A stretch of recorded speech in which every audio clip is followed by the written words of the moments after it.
Compte tenu de l'état de dégradation des écosystèmes, du niveau des pollutions, des organismes vivants, aujourd'hui, pour être raisonnable, il faut être radical. Et donc, s'agissant du plastique, il faut y mettre fin, ou en tout cas en limiter drastiquement les usages. Parce qu'on a vu que la sensibilisation n'était pas suffisante et que malheureusement, on est obligé à un moment donné d'interdire certaines choses pour avoir un réel impact. C'est d'abord des enjeux économiques pour les États, avant d'être des enjeux environnementaux. L'idéal, ça serait de faire sans le plastique, pour pas qu'il y ait de pollution, etc. On est d'accord. Mais cet idéal, il est lointain.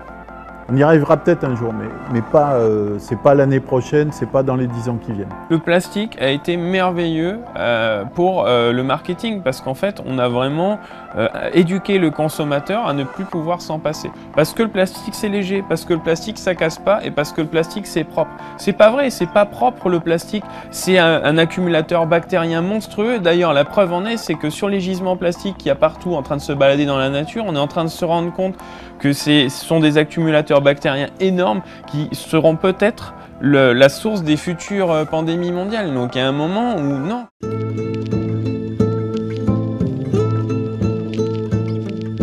Alors les déchets de plastique en Calédonie, grosso modo, tout plastique confondu, c'est à peu près 8000 tonnes par an. Dans ces déchets plastiques, nous on va trier le polyéthylène et le polypropylène.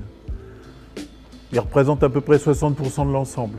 Alors le procédé, il permet de faire toutes sortes d'objets.